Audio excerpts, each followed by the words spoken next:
G'day, Tom here from Reformers Bookshop. Welcome to another Reformers interview. We're very privileged to have Kelly Kapic along with us. Kelly is the Professor of Theological Studies at I've forgotten the name. Covenant College. Covenant College, there you go, in the US. And he's over at Christ College here for the Refocus conference, and we just heard him speak. It was really wonderful. Kelly is a student, if you like, of John Owen.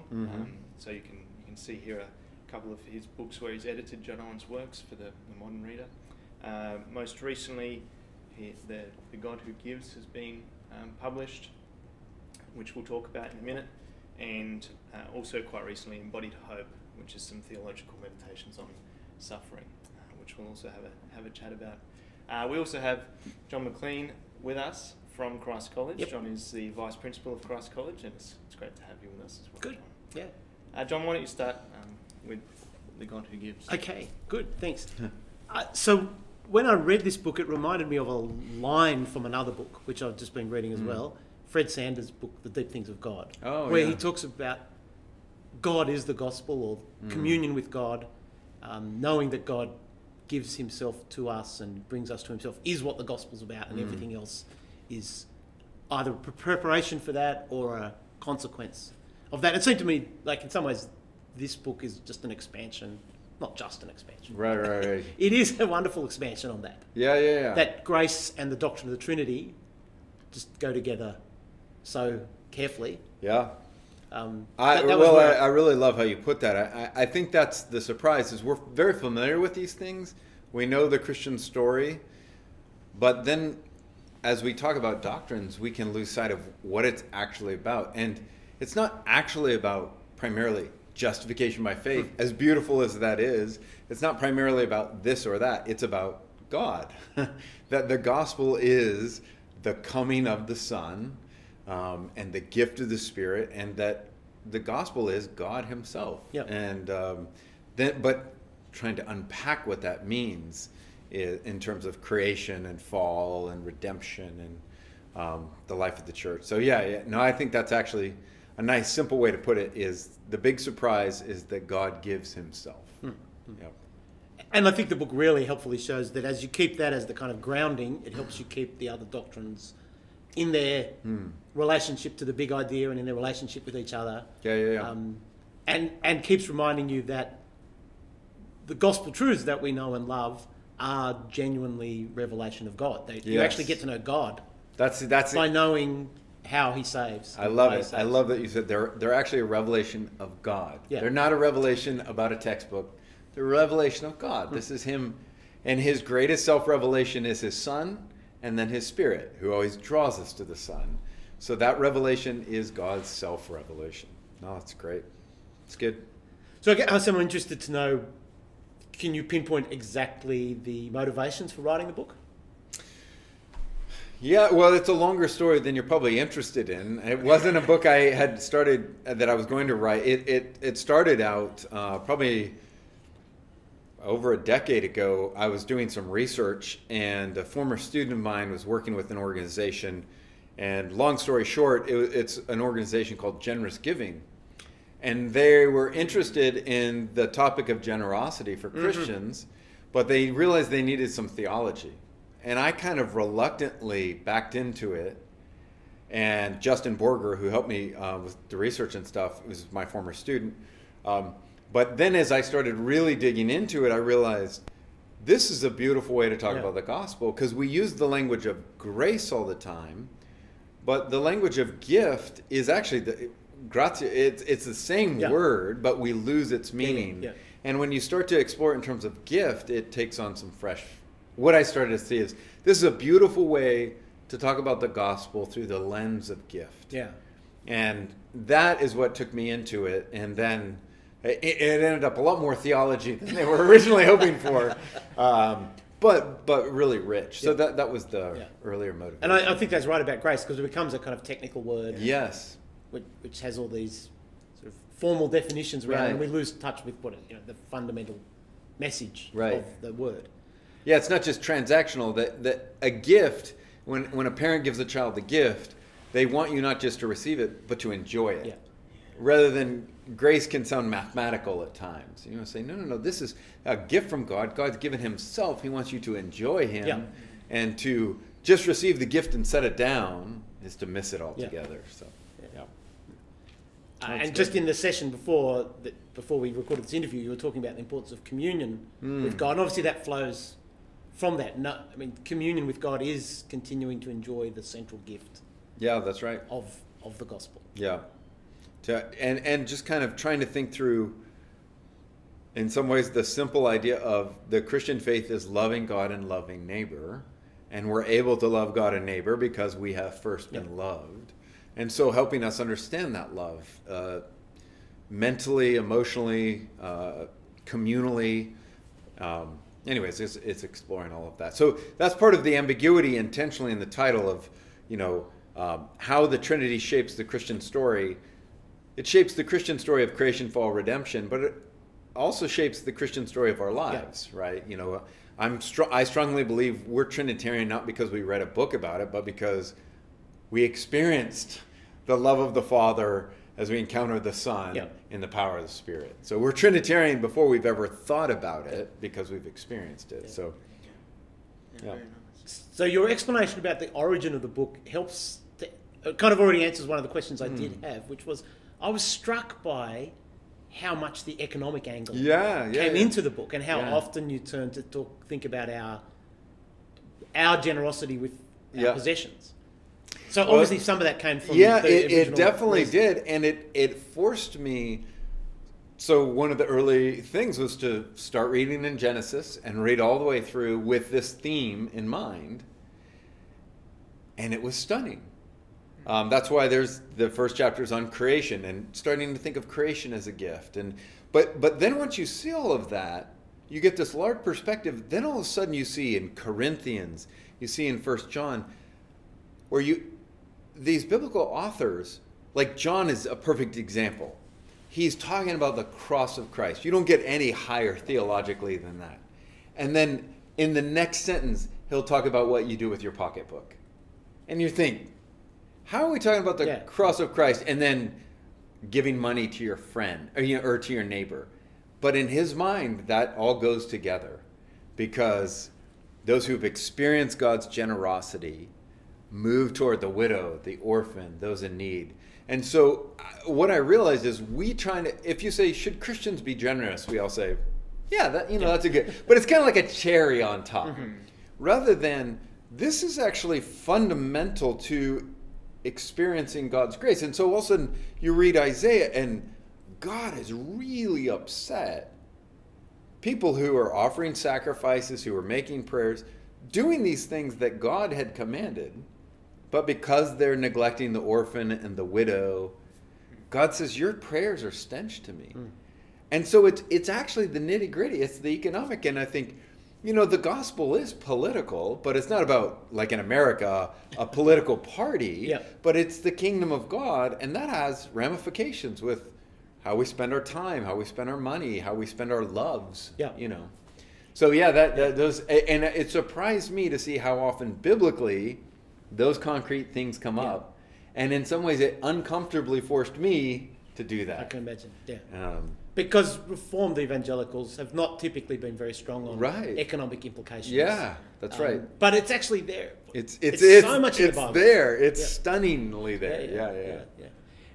In fact, if it's not too kind of self-referential or whatever it is to keep talking about the talk you just gave that we just heard, you were talking about the mortification, vivification pattern and applying that to issues of lust and slander. But as you were talking about, I was thinking there's a economic application as well, that we're often pretty good at saying, don't be materialistic, don't be wrapped up in your possessions, don't make them an idol. But that's only mortification. Right? Vivification is be generous. Oh, I love that. That's exactly right. And, no, that's right. And so, yes, don't be so wrapped up, cross, but the resurrection is, now we give. And that's what's amazing, right? In Acts, where all of a sudden they're giving their stuff away. And it's interesting, in America, 40 years ago when I was all these conservative Christians are immediately saying, this isn't communism. Yes. Right? Or this isn't socialism. Anyway, of course, that's not what's going on. But what's happened is they've encountered the risen Christ, and now they're back in the garden. Yep. And they realize this is all God's. That's right. Exactly. Yep. And so, or ultimately not going back, but to the new Eden. Yep. And you think, yeah, there are just these implications. And it's not about being socialist or capitalist. It's about, oh, this is God's. Yeah. And there really are these concrete, practical ways that this influences our lives. Not about legalism, but like you said, that's actually life, is to discover you can actually allow people to flourish, and the joy of it is better to give than to receive, that kind of thing. So easier said than done. I'm not to think about it and write about it is very different than being a master of it in your own life, but it's there biblically, and we know it's true experientially. So. Yeah, it makes me think I'm a young father, got young kids, so I've been thinking about how to be a dad. And one of the things I did was read through John and saw how God was described as a father. Yeah. And the big thing that hit me was he was described as generous. Yes. And often we think, I've got to be a disciplinarian, or I've got to be a teacher, and I don't know if that comes out at all. Yeah, that's beautiful. That's great. Yeah. No, that's well, even John Owen, who has the book Communion with the Triune God, he frames the whole book from the benediction in Corinthians, where it talks about the love of the Father, the grace of the Son, fellowship of the Spirit. And I think part of the most powerful section is very short on the Father, but it's the love of the Father. And what Owen helps explore is we tend to think of the Father as full of wrath and angry. And Owen beautifully unpacks it. Yeah. And basically, like what you're saying is, no, this is a generous Father. This is a Father who delights in you. And he warns us, we tend to have hard thoughts about God, where we tend to think God is just angry. And Owen realizes that's everything against what God wants you to come to him when things are hard, not run away from him. So no, you're right. I think that's but very important for us to wrestle with, and because for various psychological and other reasons, I think we just default into thinking him cruel or just quick to punish, rather than like you find in John. This is a stunningly generous, patient, forgiving God. So. Yeah. Which is a great segue. You've moved into the concepts that you actually talk about in Embodied Hope. Right. Yep. Around when we go through suffering, we're tempted to have these hard thoughts about God. It's the same wording you use, and in that context, one of the things that struck me about Embodied Hope was this idea that you say, when we see suffering, we often want to try and explain how God can be a good God and yet allow suffering in people's lives. And that's a good conversation to have and to think through ourselves. But when you're dealing with someone who's suffering, you say in your book that we need to actually more have pastoral care and theological instincts. Can you maybe unpack a bit for us what you mean by those two phrases? Yeah, no, that's good. I think what happens is we tend to make enemies of what should be friends. And so some people, personality and training wise, love theology, and some of us who love theology treat the Christian life like it's about bricklaying. And so you get a doctrine, you put the brick down, and you get another doctrine, you put the brick down, and you just build on top of each other. And so when you face a problem, you try and figure out what brick to lay first, but it's very almost strict and mathematical and clear. And so you're just you're listening pastorally thinking, I just need to give them the right answer. Right? And then other people who are more gifted in pastoral care realize that is nothing like what it's really, that's not how you love people well.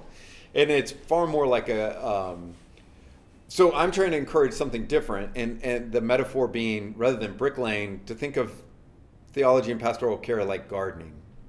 And a good gardener does need to know about the weather.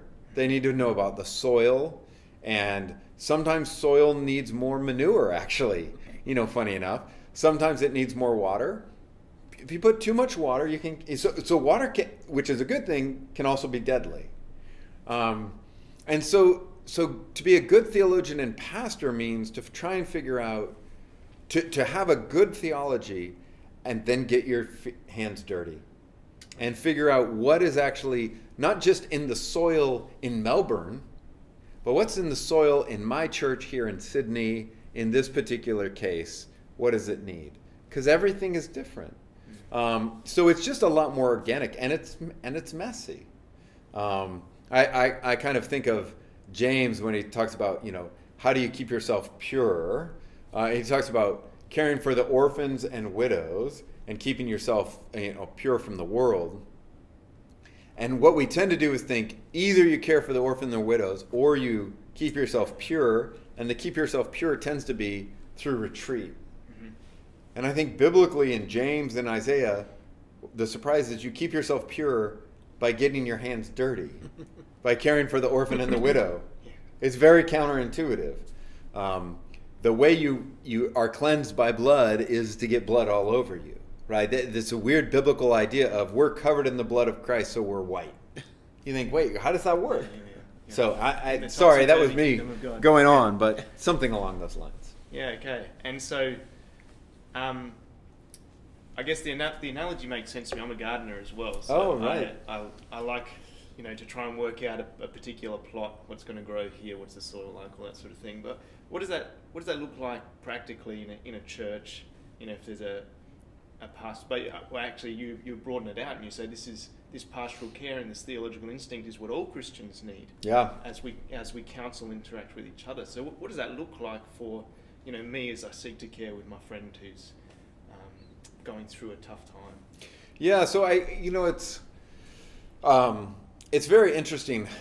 I actually do think all Christians are theologians. In some, they're not formal theologians, but the reason everyone's a theologian is theology is just a word about God, right? At its most basic level. And either our words or our thoughts, even unspoken words, either they're of the God who is, or they're of an imaginary God. Yep. And so it's incumbent on all of us to be good theologians, so we point people in their need to the God who is.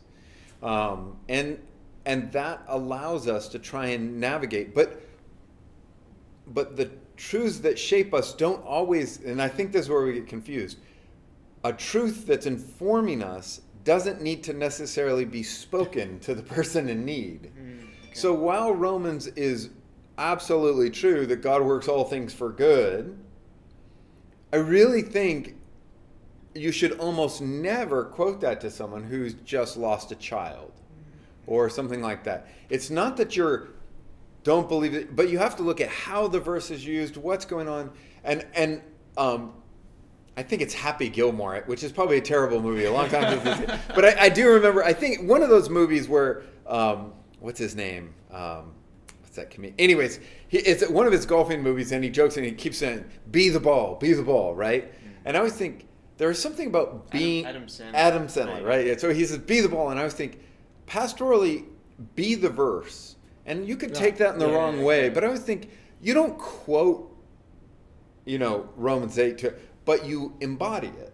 Yeah, okay. By showing up, by listening, by lamenting with them, you are being the verse. And I would say that's important because what you're doing is you're making those verses believable to them. And we get confused because we think the sentences are the most important. And often we have to help people through the shared experiences allow those sentences to be more or less believable. And if we sound or feel cold and unconcerned, the verses are not believable. But if in our warmth, in our presence, in our shared grief, those verses then become very believable. So, but what I'm saying is that often means we have to be the verse before they can hear the verse. Something like that. Okay.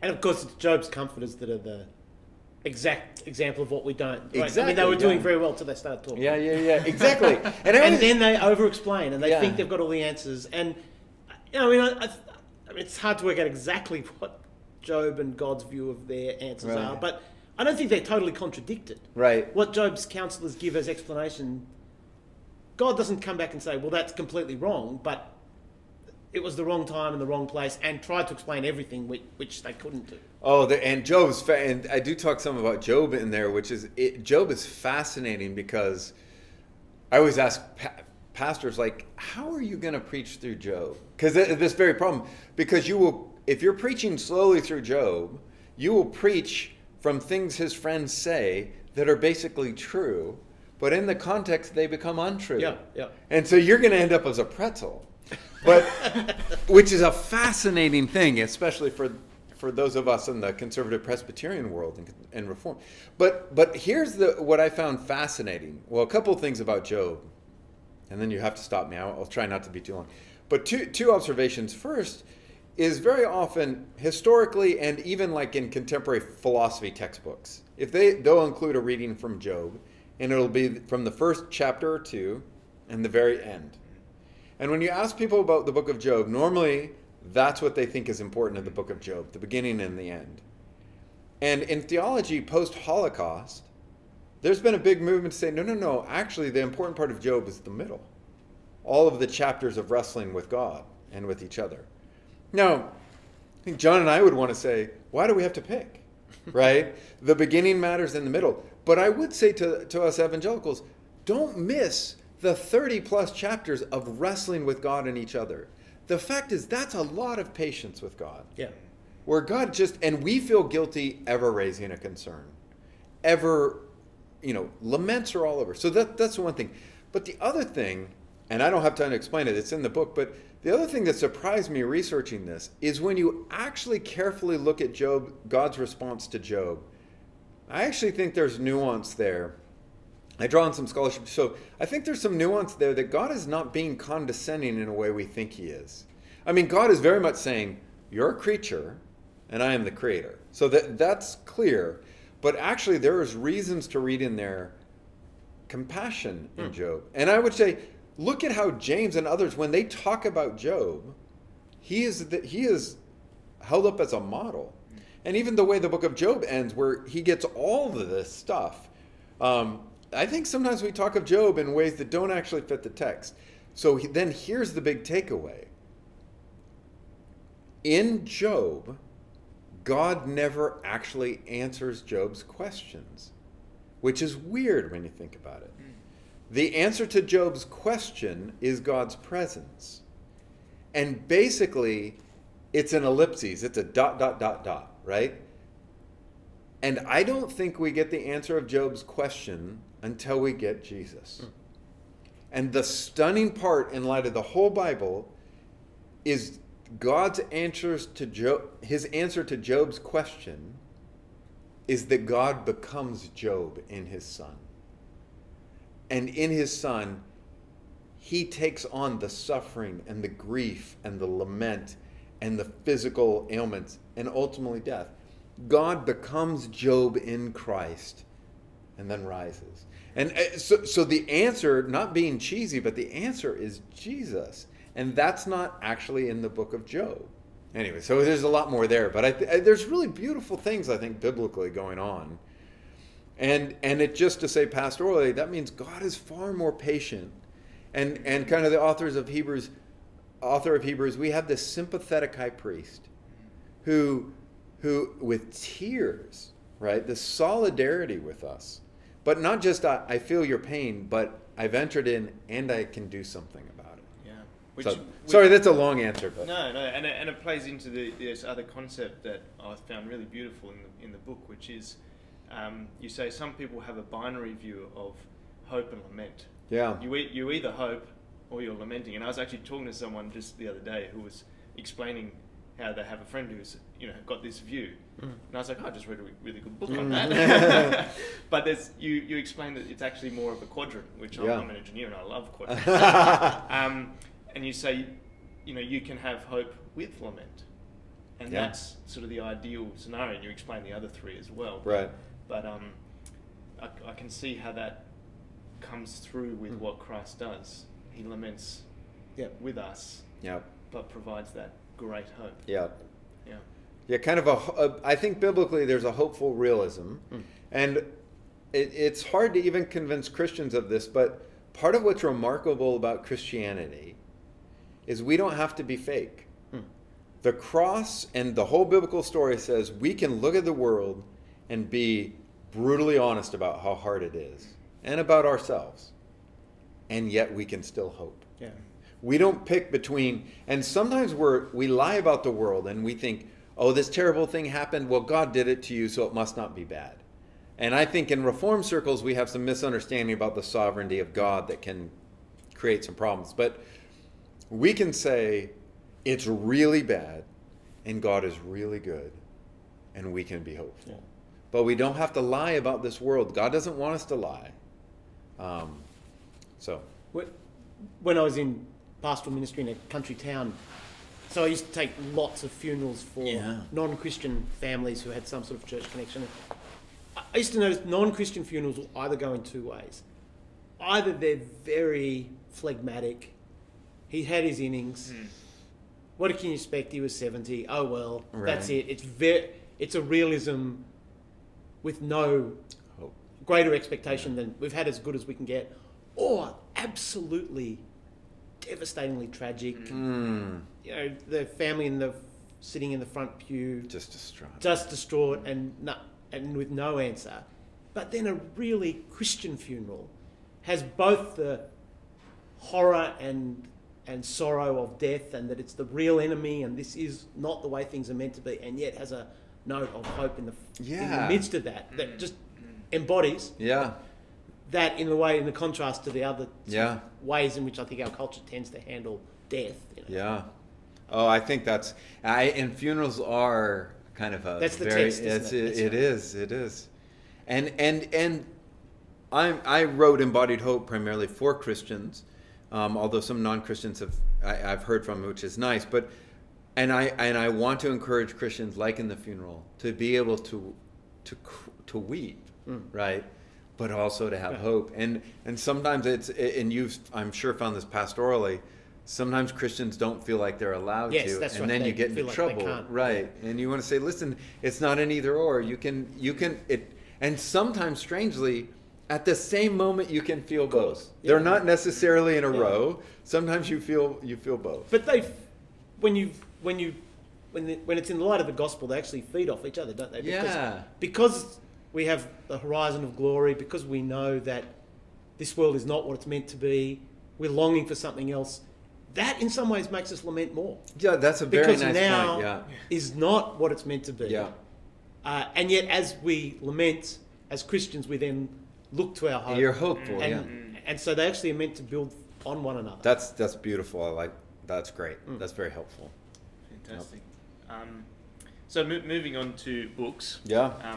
We like to see people reading great books, and we like to ask people in your sort of position, what sort of books you think people should be reading, what advice you'd give in terms of selecting books to get into.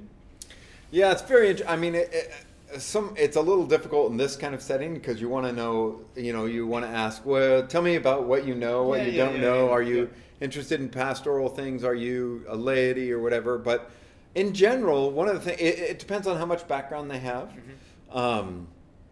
But one of the things, when we corresponded earlier, one of the things I mentioned is, depending, if you have some background, assuming you have some background, then I definitely encourage people reading from different time periods and from people who are different, right? For example, I don't want Americans simply reading American evangelical authors. From the modern day. Yeah, from the modern day. It's interesting. Protestants, think, oh, Catholics, they have a pope. Listen, conservative evangelicals have popes. And it can be a huge problem. And they've read everything from one individual. And the reality is all of us have strengths and weaknesses and blind spots. So one of the things I encourage is people to read Christians from the different periods.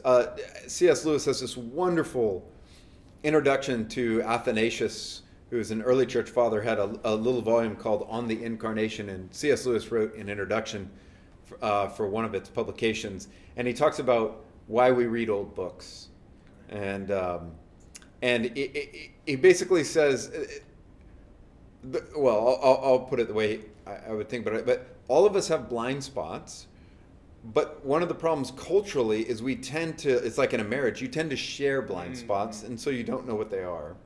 So if you read someone from the 3rd century, they don't have the same blind spots as you. Now, one of the things that it's a danger in Reform communities, we do this with the Reformers or with the Puritans, they had blind spots too. They were sinners, right? There are some deeply problematic. If you're an African American and you're being told to study the Puritans, if the person telling you to study the Puritans doesn't acknowledge some of the problems there, we've got ourselves an issue, right? So Athanasius in the early church, the Reformers, whatever, they all had sins. But interestingly enough, when you read them from centuries later, you don't tend to be tempted by the same things.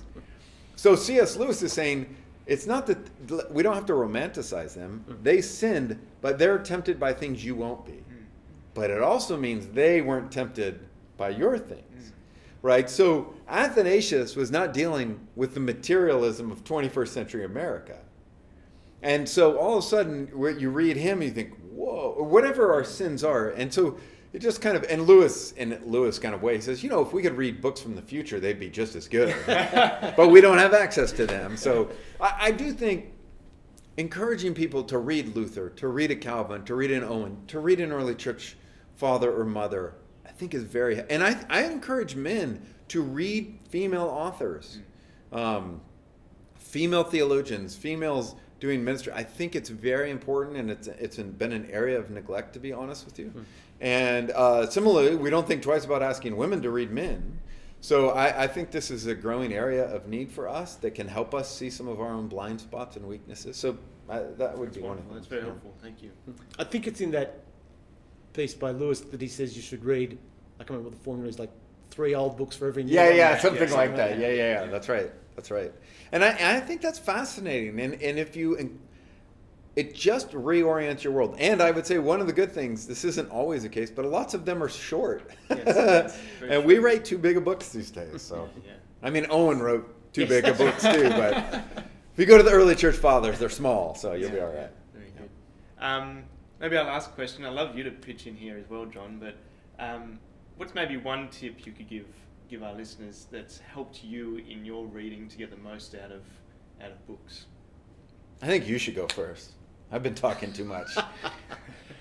Well, I mean, whether it's historical or contemporary, I think understanding the context in which the book is written can really help, especially if you're really trying to understand a book. So, I mean, that's one of the reasons I like going to conferences and hearing authors speak, because often they explain something to you. And you say, why that's what that book's really about. But the same with reading older authors. I mean, you can read it just kind of at the face, but often when you understand a little bit about what the background was and what the issues were that they were dealing with, you see far more pointedly what they're trying to achieve and appreciate it more. Yeah. I mean, really I think that's great advice. That doesn't get you through a lot of books quickly. No. I would say, though, building on that, I would say in some ways read, as a bookstore, this may discourage you, but I would say buy a lot, but probably read less, but read it well, Yes. And I was talking with someone who, your bookstore would have a lot of his books, and he's an older generation than I am, and in a moment, and so I won't tell you his name, but you would know who he is, and in a moment of quiet confession to two of us, he said, I barely ever finish a book these days. Yeah. But actually it was really helpful for me to hear that, because it depends on the book, but how many books do deserve cover-to-cover reads? And it depends. I think, we've got, some books really do, but I would read well, read carefully, and if it's just fluff, then maybe you don't need the whole thing. Get the main idea. But, even just practically, I encourage you to read with a pen, mark it up, just mess it up. Ask and don't romanticize people. Allow yourself to disagree, and maybe let them win you over. But I do think there's some danger of romanticizing or celebrityism and some of that. So engage. You're a fellow reader of the Bible. You have the Spirit of God in you. You're part of God's church. So, but what is in there that's really so? Yeah. And that's really what a book is, isn't it?